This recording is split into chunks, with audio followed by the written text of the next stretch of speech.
Está chegando. Não há como escapar. No Halloween, a porta entre o nosso mundo e o além será aberta. E então, a Terra dará lugar ao inferno.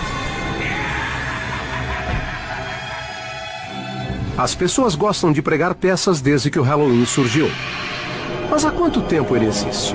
Qual é a sua origem? E por que as pessoas se fantasiam e fazem lanternas de abóboras? Seria para confrontar nossos piores medos? Revelar os segredos do Halloween é descobrir como tudo começou há milhares de anos. Então tranque as portas, apague as luzes, mas não tenha medo. Vamos desvendar a verdadeira história do Halloween. A verdadeira história do Halloween.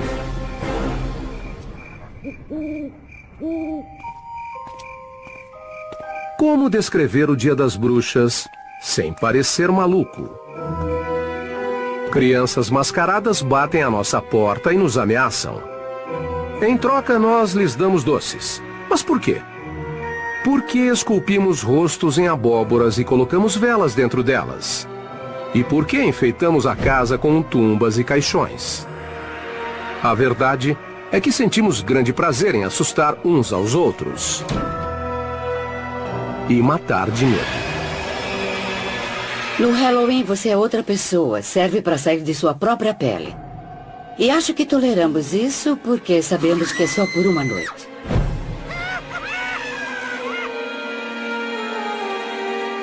Tal desejo de confrontar nossos medos da vida e da morte e zombar deles é algo milenar, bem como as tradições do Halloween.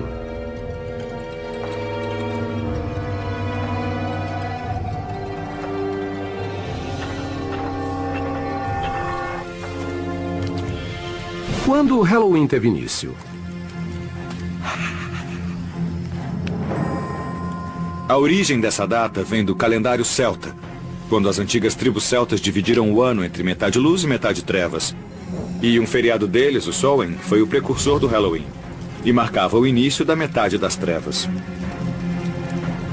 Há milhares de anos, os celtas, um dos primeiros povos da Europa, comemoravam o Festival da Colheita, acendendo fogueiras na noite de 31 de outubro para receber seu novo ano. Para os povos da antiguidade, colheita era questão de vida ou morte. Se a plantação não vingasse, todos morriam de fome. A morte sempre esteve por perto. A época da colheita era meio assustadora. Os dias eram mais curtos e as noites mais longas. Ninguém tinha certeza se a comida duraria até o inverno acabar. É provavelmente daí que vem essa atmosfera de pesadelo da data. Era meio que um aviso, cada vez mais frio e escuro. Fiquem juntos, fiquem em casa. E não deixem ninguém sair à noite. Mas os celtas acreditavam em outras coisas sobre o Samhain. O que marcava o Samhain na transição da luz para as trevas era a permeabilidade, a flexibilidade do tempo e espaço. E não só o espírito dos mortos, mas também do passado e de outras realidades, podia vagar pela realidade da época e os humanos podiam entrar e se perder no outro mundo também. A linha entre a vida e a morte é muito tênue. Os vivos e os mortos podem se misturar. É isso que está na essência das comemorações do Halloween. Diz a lenda que na noite do Samhain, os vivos ficavam presos no mundo dos mortos, e os mortos apareciam no mundo dos vivos. Mas a verdade é que pouco se sabe sobre o Samhain. Pode-se apenas supor que as fogueiras sejam um ícone familiar ao nosso Halloween, que serviam para atrair algo que ainda assusta muita gente. Os morcegos. Antes da eletricidade, o único jeito de ver um morcego era acendendo uma fogueira. E, na verdade, eles sempre aparecem ao redor de uma fogueira porque eles comem insetos. E insetos são atraídos pela luz. Morcegos saem à noite. E a noite sempre causava medo. Se você acha que os morcegos são a melhor e a pior parte do Halloween, você tem que agradecer os povos antigos, principalmente os celtas. Mas eles não foram a única cultura a seguir tradições horripilantes. Outros povos também cultuavam seus mortos. Várias culturas reservavam um dia ou dois para fazerem rituais e lembrarem de seus mortos. O interessante é que muitas dessas culturas são do mesmo período, principalmente sociedades agrícolas. E se pensarmos bem, é na primavera que as coisas brotam do chão. Tudo ainda está verde e a colheita é feita em meados do verão. E ao longo do outono, quase no início do inverno, a plantação morre.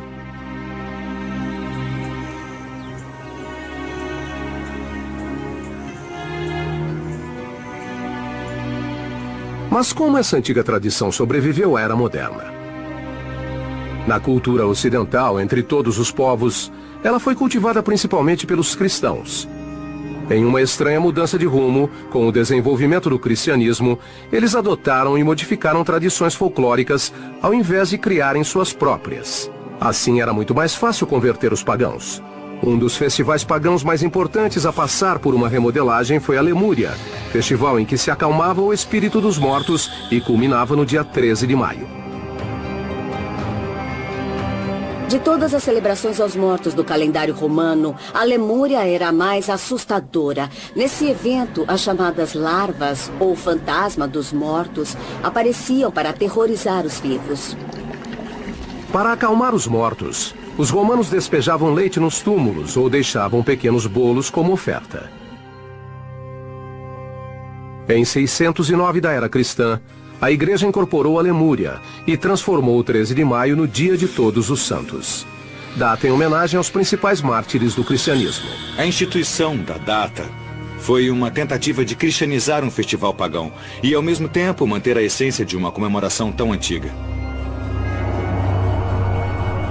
A versão cristã da Lemúria agradou tanto que os líderes da igreja tomaram uma decisão que levou ao surgimento do Halloween.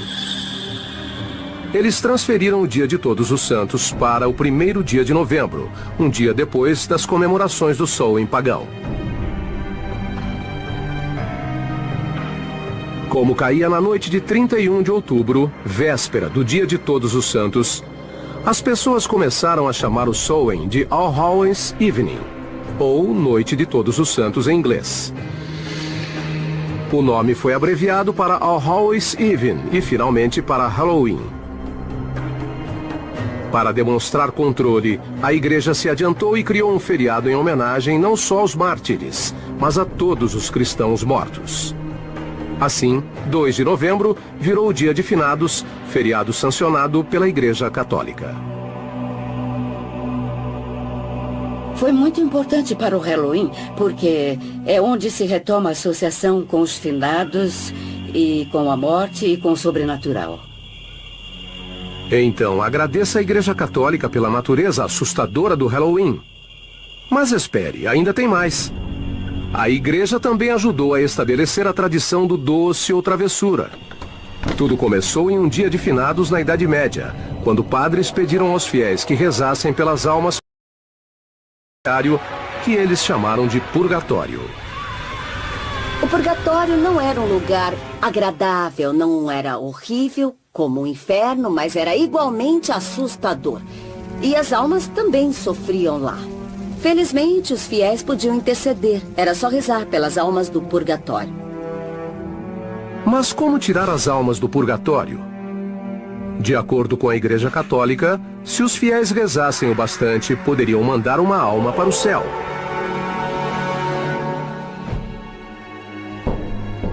Isso nos leva a um costume medieval que tem mais do que uma incrível semelhança entre o doce ou travessura do Halloween moderno.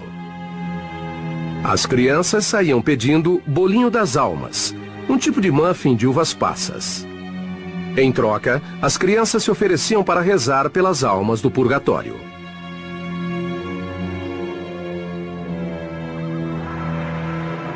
Tal precursor do doce ou travessura se tornou uma obsessão para os cristãos da era medieval, bem como outra característica essencial do Halloween: as bruxas.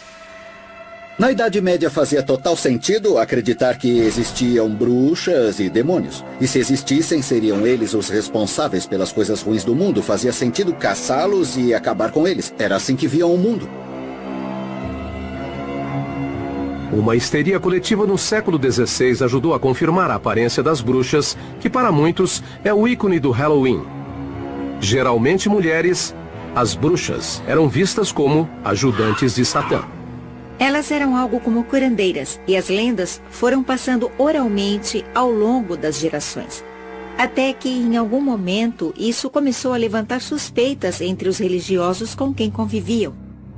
Muitos dos símbolos associados a essas mulheres, que geralmente viviam sozinhas e deviam ser meio excêntricas, se tornaram símbolos associados à bruxaria.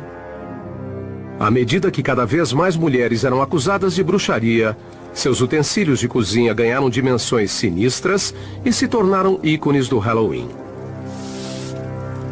Até mesmo algo mundano como uma vassoura passou a ser instrumento de maldade, bem como meio de transporte. Outro item presente nesse imaginário era o utensílio em que elas faziam malignas poções: o caldeirão. O caldeirão era um utensílio comum, algo que todo mundo tinha em casa na Idade Média. Era um utensílio básico de cozinha. Já o chapéu pontudo é uma variação de um chapéu da mulher do campo da era medieval. E claro, tem o traiçoeiro e misterioso companheiro de olhos brilhantes, o gato.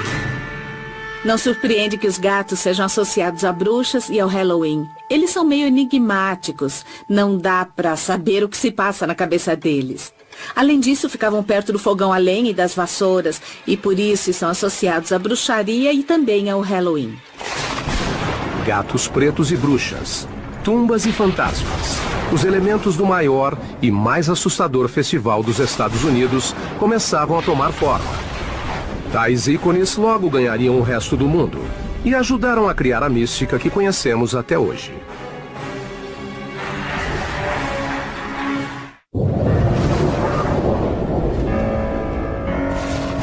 Fogueiras, adoração aos mortos, doce ou travessura. Os elementos do Halloween moderno já assustavam as pessoas no início do século XVII, mas ainda não haviam sido reunidos em uma data específica. A história logo começaria a consolidá-los e dar vida a uma estranha celebração da morte. É um feriado dedicado à morte. Seja a ameaça da morte em caso de uma colheita ruim, seja o final de uma tarefa e o começo de outra. Essa ideia de ciclo infinito de vida, morte e renovação faz parte de muitas datas comemorativas e não só do Halloween. Essa época viu a contínua influência de um dos ícones mais coloridos do Halloween, a máscara, que surgiu quase ao mesmo tempo que outra tradição do evento, a destruição. Alguns foliões mais exaltados também se embriagavam no dia de Todos os Santos e ameaçavam aqueles que não lhes dessem comida ou bebida. As máscaras serviam para esconder a identidade. As fronteiras entre os vivos e os mortos, e entre as regras sociais e a anarquia, ficavam estreitas na noite do Halloween. Na Inglaterra, eles cultivavam tradições específicas como vestir fantasias e bater de casa em casa apresentando pequenas peças. Ao final da apresentação, eles ganhavam o que comer e às vezes dinheiro. Seria um doce ou travessura? Não exatamente, mas a semelhança é evidente. Na Inglaterra do século XVII, muitos desses costumes aconteciam somente nas áreas rurais. Mas logo ganharam força na cidade graças a um terrorista católico chamado Guy Fawkes. Em 5 de novembro de 1605, Fawkes tentou explodir o parlamento inglês usando 36 barris de pólvora. Guy Fawkes foi julgado, condenado e enforcado. Segundo a lenda, seu corpo foi drenado e esquartejado e os pedaços foram lançados ao fogo. No ano seguinte, no aniversário do fracasso do plano, as crianças de Londres zombaram da memória de Guy Fawkes, promovendo caos nas ruas, saindo em desfile, pedindo prendas e acendendo fogueiras. Hoje, na Inglaterra, esse é chamado o Dia de Guy Fawkes, ou a Noite da Fogueira. O dia de Guy Fawkes é em 5 de novembro, bem perto do dia de Halloween. E grande parte da energia concentrada no Halloween vinha do dia de Guy Fawkes. Embora ainda não fosse Halloween, todas as características estavam ali. Crianças e adultos aproveitando a escuridão para se soltarem. Será que essa forma de celebração pagã conseguiria atravessar o Atlântico e macular o santuário do Novo Mundo? Não, se os puritanos chegassem antes. Os puritanos criavam sua visão de mundo inspirados na Bíblia. E na Bíblia você não encontra apenas Deus, mas o mal, os demônios, anjos, todo tipo de entidades sobrenaturais. E é nisso que eles prestavam atenção. Nas forças maléficas, na maldade. Para os puritanos da Nova Inglaterra, o sobrenatural era uma terrível força do mal, e não apenas uma inofensiva superstição que inspirou um feriado. Apesar do esforço para matar a tradição do Halloween, alguns adeptos da comemoração do dia de Guy Fawkes desembarcaram na América. Outros colonizadores toleravam e até aceitavam as tradições que os puritanos tanto temiam. E assim, foram plantadas as sementes do evento que logo se tornaria o Halloween americano. Encontramos fragmentos aqui e ali, pessoas celebrando ou fazendo festas à fantasia, mas é muito difícil apontar com certeza o que deu origem às festividades de Halloween. Por exemplo, em 1833, há um texto que descreve o Halloween não como uma festa, mas uma reunião de pessoas contando histórias de terror ao redor da fogueira. Até que uma característica assustadora, a figura do espírito ou fantasma, se juntaria a bruxas e esqueletos em uma macabra dança de Halloween. Em meados do século XIX, os Estados Unidos ganharam uma data muito mais estranha. Depois de 4 longos anos de guerra civil que terminaram em 1865, com mais de 500 mil de mortos.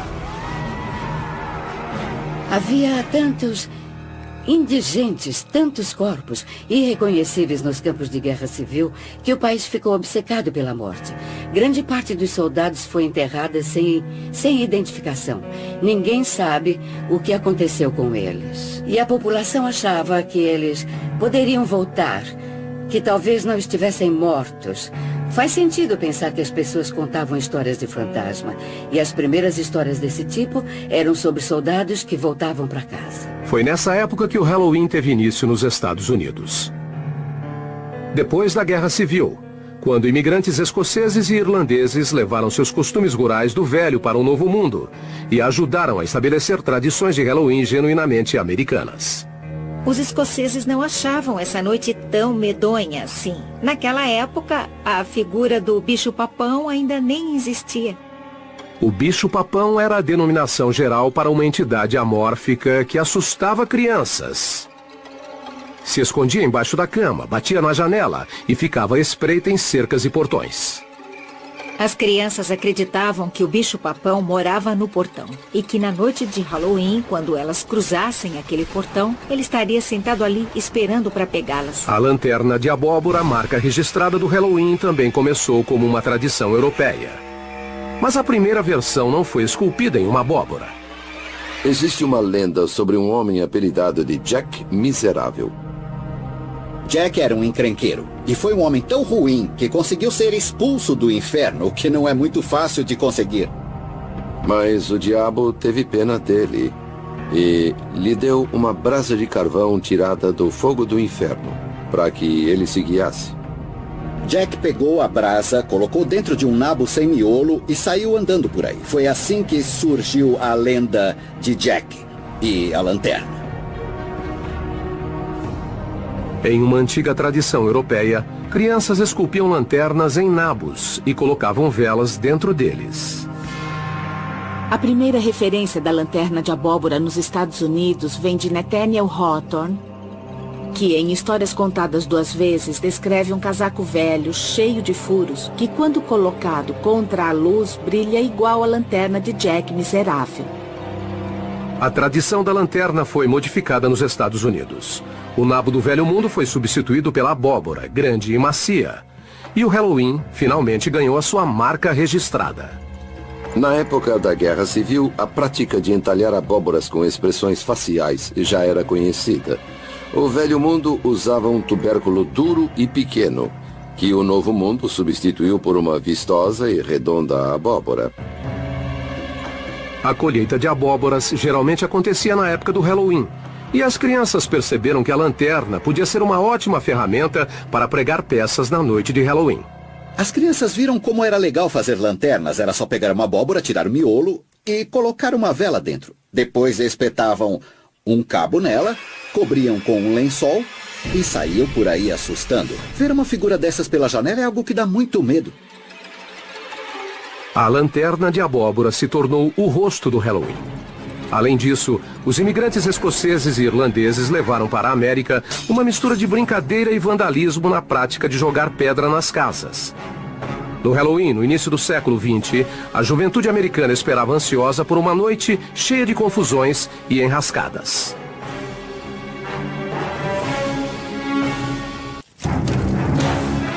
O Halloween fez uma sombria e assustadora jornada desde suas origens celtas há séculos e séculos. Na Idade Média, tornou-se uma data cristã em homenagem aos mortos. No século XVI, foi incorporada a tradição de pregar peças e a participação de crianças. Em 1800, o Halloween chegou às grandes cidades dos Estados Unidos. Mas a fantasmagórica face do Halloween foi reinventada em tons de laranja e preto na virada do século XX.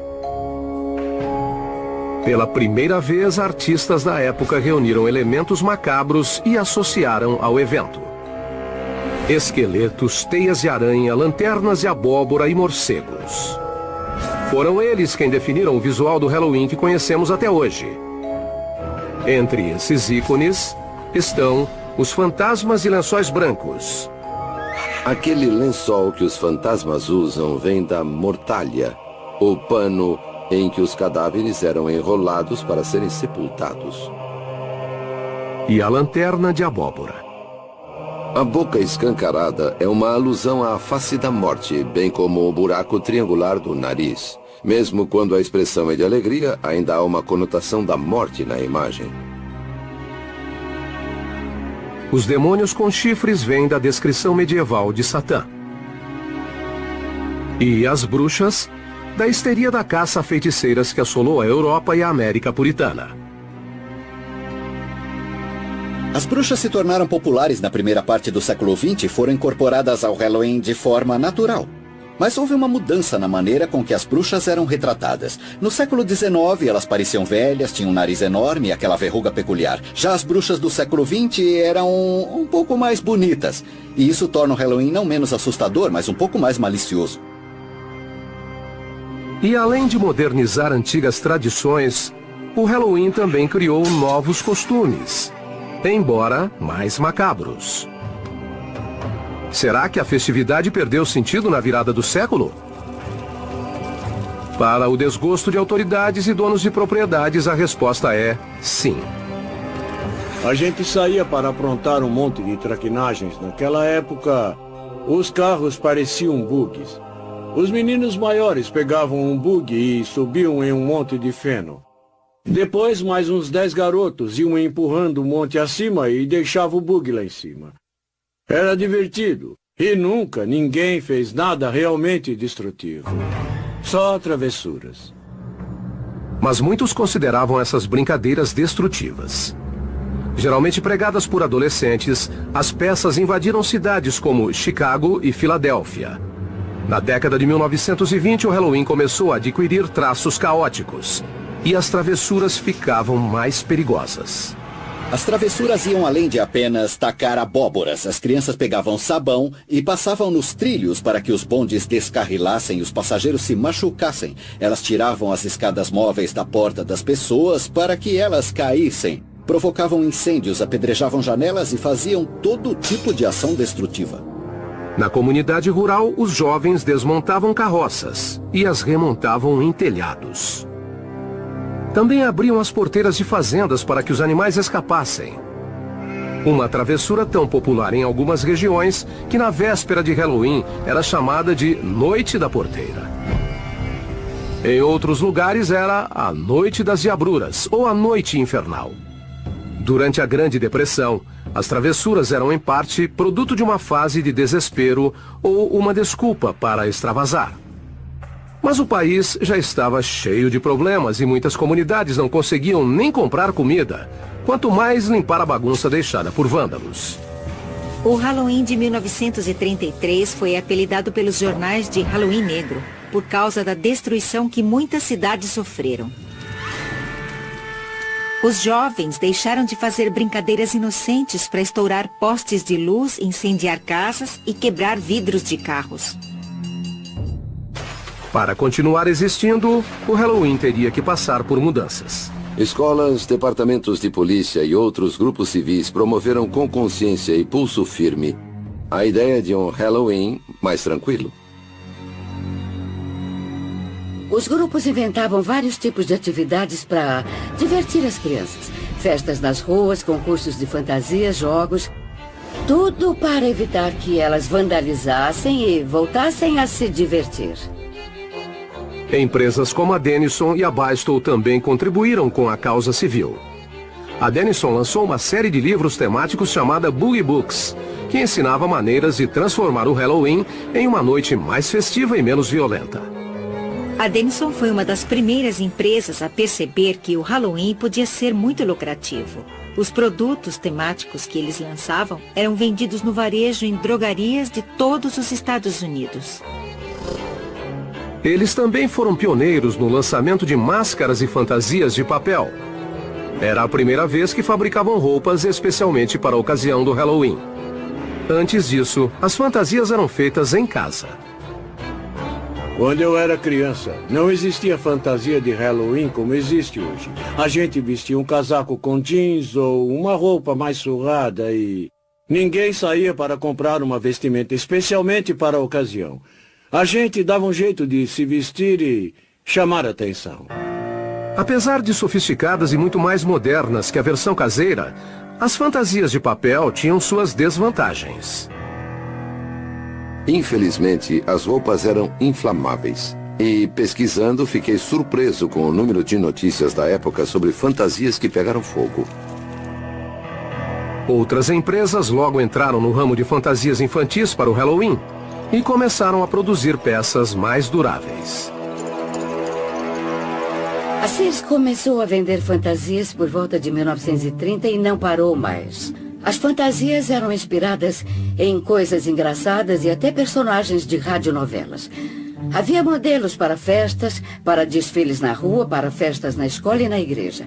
O Halloween virou um grande evento social. Os desfiles de Halloween ajudaram a tirar a festividade das sombras e levá-la ao conhecimento público geral. Em 1905, Allentown, Pensilvânia, pode ter promovido o primeiro desfile de Halloween, mas logo outros seguiram. Toms Rivers, Nova Jersey, em 1919 e Anoka, Minnesota, em 1920. Desde então, Anoka tem um desfile anual na ocasião.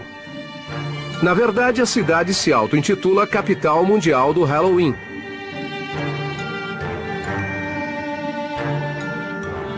Todos os esforços locais para acabar com o vandalismo deram certo, mas o Halloween ainda precisava de uma tradição mais sólida.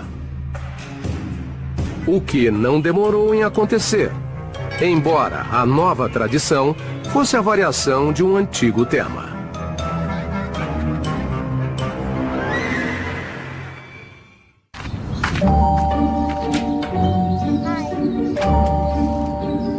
Doce ou travessura? A frase é sinônimo de quilos e quilos de guloseimas dentro de fronhas e abóboras de plástico na noite de 31 de outubro. Embora seja uma tradição milenar, a frase doce ou travessura não tem mais que 100 anos de existência.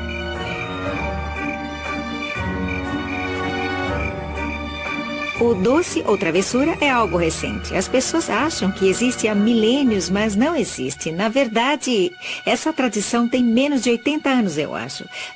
A expressão surgiu quando as brincadeiras violentas eram muito difundidas nos Estados Unidos no século XX. Em algum momento, alguém teve a brilhante ideia de subornar esses arruaceiros. Para não serem vandalizadas, as pessoas subornavam as crianças com doces caseiros, como pirulitos de pipoca e maçãs do amor. Em 1939, a frase e o costume ganharam seu lugar na comemoração. Doris Hudson Moss publicou um artigo na revista American Home, contando que ela deu uma festa de Halloween para as crianças do bairro e que ela ofereceu doces e ninguém pregou peças nela. Deu tudo certo. A nova tradição pedia novos tipos de doces, além das gostosuras caseiras como balas e pipoca. O comércio deu espaço para doces embalados como amendoim com doce de leite, casquinhas recheadas e o bom e velho chocolate Hershey's. Doce foi o remédio para acabar com a violência no Halloween. E era o momento certo de uma data revisitada ganhar Hollywood. Eles chegaram.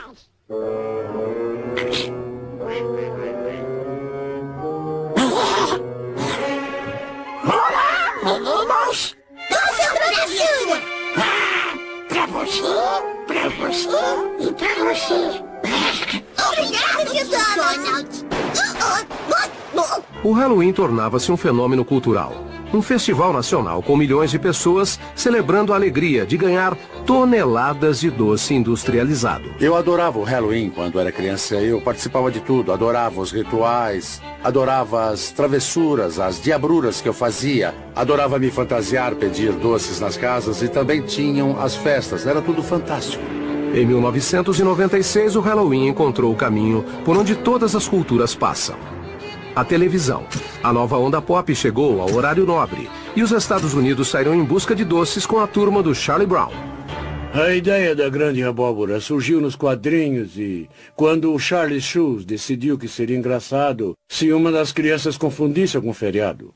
E é por isso que todo ano o Lino visitava a plantação de abóbora. Bem-vinda, Grande Abóbora. Pra quem que você tá escrevendo, Lino? Esta é a época do ano em que eu escrevo para a Grande Abóbora. Na noite de Halloween, ela sai da plantação de abóbora e voa carregando sacolas cheias de brinquedos para todas as crianças do mundo. Você ficou louco? Quando é que você vai parar de acreditar nessas coisas inventadas? Quando você parar de acreditar naquele homem de roupa vermelha e barba branca. A televisão e os quadrinhos mais famosos dos Estados Unidos deram ao Halloween um selo informal de aprovação. Nunca na história a data havia sido tão popular. Mas desenhos com o tema da festa feitos para crianças eram uma coisa. Um filme para adultos com o mesmo tema era bem diferente. A empreitada era inédita. Até o diretor de cinema John Carpenter assumir os riscos em 1978 com o clássico Halloween. A ideia de chamar o filme de Halloween foi da distribuidora. Quando me disseram, eu falei, vocês acertaram, ninguém ainda fez um filme sobre o assunto. E aí você pensa, uau, por que é que eu não pensei nisso antes? É uma ótima ideia. O filme custou $325 mil e arrecadou mais de 500 milhões de dólares no mundo todo. Ele abriu as portas e elevou o filme B à categoria de cinema de respeito e, sem pretensão, o filme redefiniu nossas preferências quanto a máscaras de Halloween. Tudo começou quando a falta de orçamento obrigou a equipe de figurino a criar uma máscara para Michael Myers, o vilão da trama, com pouquíssimo material. Um dos figurinistas correu até a loja de mágicas de Beth Wheeler, na Hollywood Boulevard, e comprou uma máscara do Capitão Kirk que não parecia nada com William Shatner. Era uma máscara estranha, com o rosto alongado. Era pintada com tinta spray e grudava no rosto. Ficava distorcida. Era perfeita, pois o roteiro dizia que o assassino parecia vestir a máscara. A máscara, comprada às pressas, e o vilão que a usava, logo se tornaram outro ícone do Halloween. O filme original é de 1978, mas Michael Myers ainda é um dos personagens de Halloween mais famosos de todos os tempos. A ideia do maníaco mascarado, aterrorizando os jovens no Halloween, mudou o foco dos filmes de fantasmas e demônios para vilões humanos. Mas a estranha máscara fez mais que isso. Ela ajudou a redefinir os limites do sentido de esconder o rosto no Halloween e apresentou uma nova face à comemoração. A face de um novo milênio.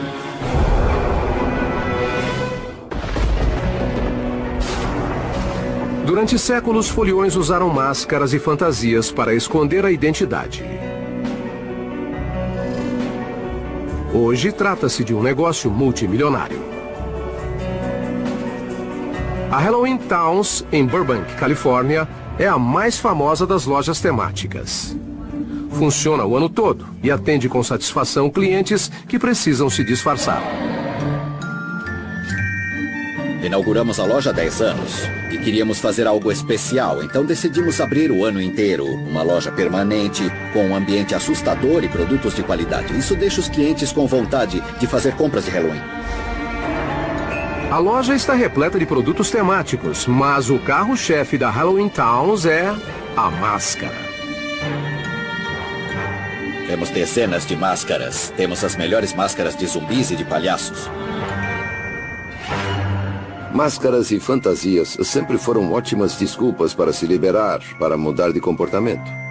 E uma festa como o Halloween, em que todos se fantasiam, é mais do que perfeita. Quando eu era criança, adorava máscaras, mas as lojas locais geralmente vendiam umas máscaras de plástico mole que logo perdiam a forma. Com o passar do tempo, a brincadeira virou uma forma de arte e os técnicos gastam horas modelando e pintando. Hoje é possível comprar um modelo de qualidade similar às máscaras do cinema. E disso Wayne Todd entende. Ele é técnico de efeitos especiais de grandes estúdios. Nossos clientes exigem produtos de altíssima qualidade e fazemos o máximo para satisfazê-los. Temos fantasias finas, coletes e todo tipo de acessório que não se encontra em qualquer lugar. É nossa especialidade. Seja lá o que você procura, a gente tem. As modernas máscaras e fantasias de hoje são muito diferentes dos demônios, bruxas, esqueletos e fantasmas genéricos dos anos 60. Foi nessa época que o figurino do Halloween começou a mudar. Hollywood influenciava o que as crianças vestiam, transformando-as em seus personagens de TV e cinema prediletos. Hoje, essa tendência virou uma obsessão. Franquias como A Hora do Pesadelo, Pânico e Halloween inspiram uma crescente legião de crianças vestidas para matar. Vestir a máscara do assassino do fantasma do esqueleto dá à criança uma sensação de poder e segurança. Pois o monstro não pode te pegar se você for o monstro naquele instante. Máscaras de maníacos fazem parte dos costumes em evolução. A única regra hoje é que não existem regras. A inspiração vem da cultura pop, religião, política e por aí vai. E cada vez mais, quem se esconde atrás delas não são crianças, mas adultos. O Halloween se tornou uma festividade adulta e provavelmente esse não era o caso 50, 60 anos atrás.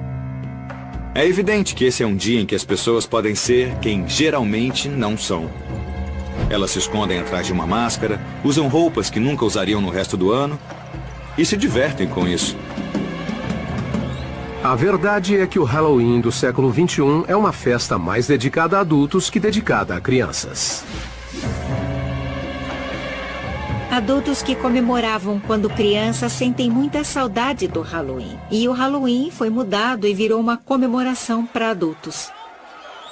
A indústria do Halloween satisfaz todos que quiserem entrar no espírito da celebração, com festas temáticas em locais como casas assombradas.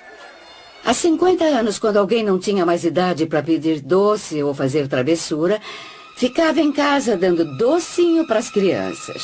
Não tinha muito o que fazer. Hoje a indústria de entretenimento temático é enorme. Existem cerca de 4.000 festas em casas assombradas nos Estados Unidos todos os anos.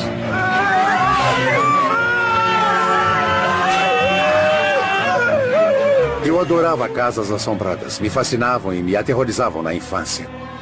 Mas as casas assombradas não são o único lugar em que os adultos podem ir no Halloween. Em festas como o desfile de Halloween de Greenwich Village, em Nova York, e o carnaval no Halloween, em West Hollywood, a comemoração ganha ares um pouco mais loucos e maliciosos. O Halloween Gay é um acontecimento em São Francisco, em Los Angeles, e, claro, foi incorporado às festas em Nova York. Mas o que atrai é essa ideia de virar o mundo do avesso e ser quem você nunca foi ou gostaria de ser. Trata-se da eterna obsessão americana com a autotransformação. E acho que esse foi o combustível do Halloween nos Estados Unidos. O Halloween sexualmente liberal cruzou os limites entre adultos e somente para adultos. Se analisarmos as fantasias vendidas para adultos, especialmente as femininas, parecem roupas usadas por prostitutas ou coisas como enfermeira sexy, doméstica sexy, qualquer coisa sexy. Os adultos deram um passo à frente. Guardaram os doces industrializados e hoje preferem sair com os filhos pedindo gostosuras de porta em porta. Os foliões dos anos 70 e 80 têm a chance de reviver os Halloweens de infância e vestir fantasias enquanto supostamente ficam de olho nos filhos. E da mesma forma que assusta crianças, o Halloween também assusta os pais. Eles têm medo de mandarem os filhos para um mundo hostil, cheio de balas envenenadas e maçãs recheadas de lâminas. Eu mesmo cresci ouvindo falar de maçãs com lâminas dentro. Mas essa é uma típica lenda contemporânea que todos conhecem. Outro termo é lenda urbana. Existe um desconforto social quanto à ideia de dizer aos filhos que eles devem aceitar doces de estranhos. Então inventam essas histórias sobre maçãs do amor com recheio de lâmina de barbear e coisas do tipo. Todo ano os pais ficam muito preocupados. Mas alguém já ficou sabendo de um caso desses? Acho que já deve ter acontecido sim. Mas a questão é perguntar o que veio primeiro. A história ou a ação? Lâminas em maçãs, lanternas de abóboras, bolinho das almas. São vários os traços que compõem a lenda do Halloween como hoje conhecemos. A festividade desse século veste muitas máscaras e é uma noite em que os adultos passam um pouco dos limites. Todas as mulheres têm seu lado sexy. Parece que no Halloween elas se libertam, mas bem que a gente podia fazer isso com mais frequência. Mesmo assim, o Halloween ainda é domínio das crianças. As crianças têm uma noite por ano em que podem assumir o comando. Se transformam em algo que geralmente não são e ganham doces como recompensa e privilégio de participar disso. É uma data incrível para elas. O Halloween não serve para controlar as energias. Sabe, é uma data para extravasar. E isso sempre acontece. Analisando de perto, o Halloween é uma amostra de tudo aquilo que a raça humana teme. Ao longo dos séculos, aprendemos a viver com tudo que nos dá medo. Mas a cada 31 de outubro, transformamos nosso medo em diversão. Mas, cuidado com casas assombradas e ranger de portas, lençóis flutuantes e luas cheias. E não se assuste se uma abóbora iluminada te desejar um Feliz Halloween! Lemúria e transformou o 13 de maio no Dia de Todos os Santos. Data em homenagem aos principais mártires do cristianismo. A instituição da data foi uma tentativa de cristianizar um festival pagão e, ao mesmo tempo, manter a essência de uma comemoração tão antiga. A versão cristã da Lemúria agradou tanto que os líderes da igreja tomaram uma decisão que levou ao surgimento do Halloween. Eles transferiram o Dia de Todos os Santos para o 1º dia de novembro, um dia depois das comemorações do Samhain pagão. Como caía na noite de 31 de outubro, véspera do Dia de Todos os Santos, as pessoas começaram a chamar o Samhain de All Hallows Evening, ou Noite de Todos os Santos em inglês. O nome foi abreviado para All Hallows Eve e finalmente para Halloween. Para demonstrar controle, a igreja se adiantou e criou um feriado em homenagem não só aos mártires, mas a todos os cristãos mortos. Assim, 2 de novembro virou o Dia de Finados, feriado sancionado pela Igreja Católica. Foi muito importante para o Halloween, porque é onde se retoma a associação com os finados e com a morte e com o sobrenatural. Então, agradeça à Igreja Católica pela natureza assustadora do Halloween. Mas espere, ainda tem mais. A Igreja também ajudou a estabelecer a tradição do escuro. Fiquem juntos, fiquem em casa. E não deixem ninguém sair à noite. Mas os celtas acreditavam em outras coisas sobre o Samhain. O que marcava o Samhain na transição da luz para as trevas era a permeabilidade, a flexibilidade do tempo e espaço. E não só o espírito dos mortos, mas também do passado e de outras realidades, podia vagar pela realidade da época e os humanos podiam entrar e se perder no outro mundo também. A linha entre a vida e a morte é muito tênue. Os vivos e os mortos podem se misturar. É isso que está na essência das comemorações do Halloween. Diz a lenda que na noite do Samhain, os vivos ficavam presos no mundo dos mortos, e os mortos apareciam no mundo dos vivos. Mas a verdade é que pouco se sabe sobre o Samhain.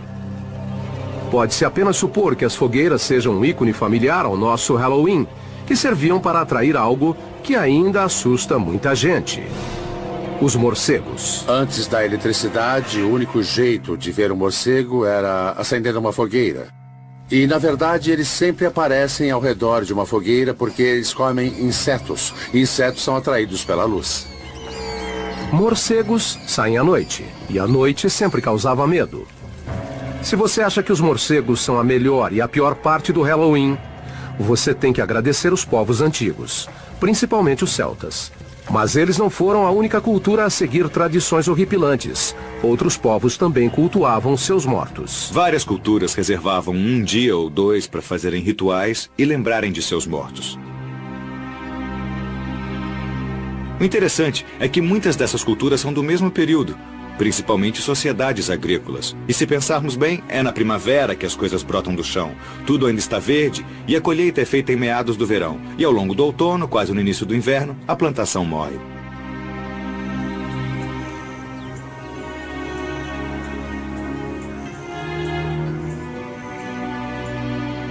Mas como essa antiga tradição sobreviveu à era moderna? Na cultura ocidental, entre todos os povos, ela foi cultivada principalmente pelos cristãos. Em uma estranha mudança de rumo, com o desenvolvimento do cristianismo, eles adotaram e modificaram tradições folclóricas ao invés de criarem suas próprias. Assim era muito mais fácil converter os pagãos.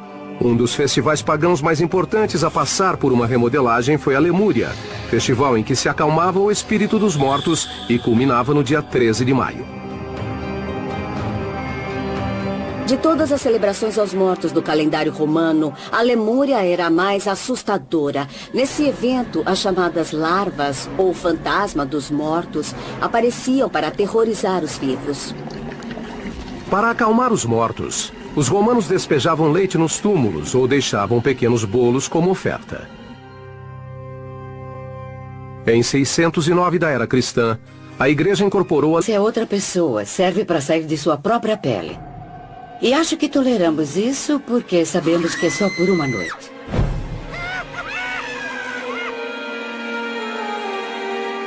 Tal desejo de confrontar nossos medos da vida e da morte e zombar deles é algo milenar, bem como as tradições do Halloween.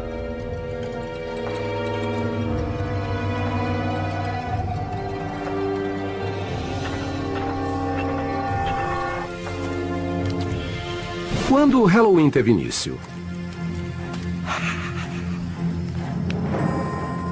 A origem dessa data vem do calendário celta, quando as antigas tribos celtas dividiram o ano entre metade luz e metade trevas.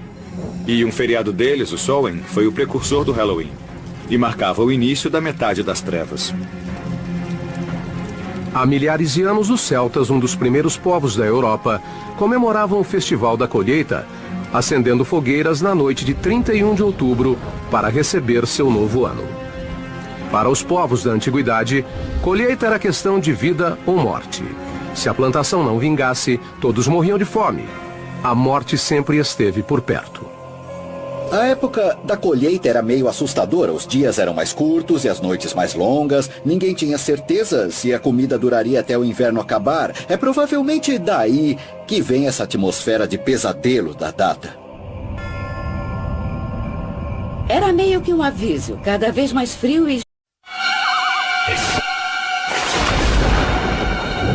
Está chegando. Não há como escapar. No Halloween, a porta entre o nosso mundo e o além será aberta. E então, a Terra dará lugar ao inferno. As pessoas gostam de pregar peças desde que o Halloween surgiu. Mas há quanto tempo ele existe? Qual é a sua origem? E por que as pessoas se fantasiam e fazem lanternas de abóboras? Seria para confrontar nossos piores medos? Revelar os segredos do Halloween é descobrir como tudo começou há milhares de anos. Então, tranque as portas, apague as luzes, mas não tenha medo. Vamos desvendar a verdadeira história do Halloween. A verdadeira história do Halloween.